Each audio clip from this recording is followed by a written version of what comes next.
Welcome back to our channel Learn Maths 2.0. இப்போ நம்ம என்ன சம் பார்க்க போகிறோம்னா டிஎன்பிஎஸ்சியில் குரூப் 2ல் கேட்ட இந்த சம்மை தான் பார்க்க போகிறோம். என்ன கொடுத்துருக்காங்க? ஏ ஒரு வேலையை 7.5 மணி நேரத்தில் முடிக்கிறார். பி ஏயை விட 20% விரைவாக முடிப்பார் எனில் பி எத்தனை மணி நேரத்தில் அதே வேலையை செய்து முடிப்பார் அப்படின்னு கேட்டிருக்காங்க. அதாவது ஏ வந்து 7.5 மணி நேரத்தில் ஒரு வேலையை முடிக்கிறாரு. ஸோ இப்போ இது வந்து மிக்ஸ்டு ஃப்ராக்ஷனாக இருக்கா, இதை வந்து நம்ம ஃப்ராக்ஷனாக மாற்றிக்கிடலாம். அப்போ 15/2 மணி நேரம்னு கிடைக்குமா? ஸோ அப்போ 15/2 மணி நேரத்தில் ஏ வந்து ஒரு வேலையை முடிக்கிறாரு. ஸோ அப்போ ஏயின் 1 மணி நேர வேலை என்னவாக இருக்கும்?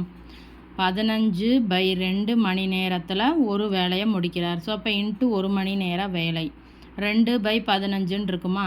ஸோ அப்போ அந்த வேலையின் 2/15 பகுதியை 1 மணி நேரத்தில் ஏ வந்து முடிக்கிறாரு. என்ன ஹிண்ட்டு கொடுத்துருக்காங்க? பி வந்து ஏயை விட 20% விரைவாக முடிப்பார். அப்படின்னா என்ன அர்த்தம்? இப்போ ஏ பார்த்த 1 மணி நேர வேலை என்னது? 2/15. அப்போ இதில் அவர் வந்து 120% பார்ப்பாரா? பி வந்து 1 மணி நேரத்தில். ஸோ அப்போ 2/15 இன்ட்டு 120/100ன்னு இதை எழுதிக்கிடலாமா? ஸோ இதை இப்போ நம்ம அடிக்கலாம்,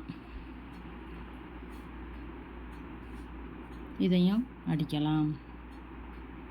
ஸோ அப்போ 4/25 பகுதியை பி வந்து 1 மணி நேரத்தில் முடிக்கிறாரு. இப்போ நமக்கு என்ன கேட்டிருக்காங்க? பி எத்தனை மணி நேரத்தில் அந்த வேலையை செய்து முடிப்பார். இப்போ 4/25 அந்த பகுதியை 1 மணி நேரத்தில் முடிக்கிறாரு. ஸோ அப்போ முழு வேலையை எத்தனை மணி நேரத்தில் முடிப்பார்? இது வந்து மேலே போகையில் அதனுடைய தலைகீழி ஆயிருமா? ஸோ அப்போ 25/4 மணி நேரம். இதை எப்படி எழுதலாம்?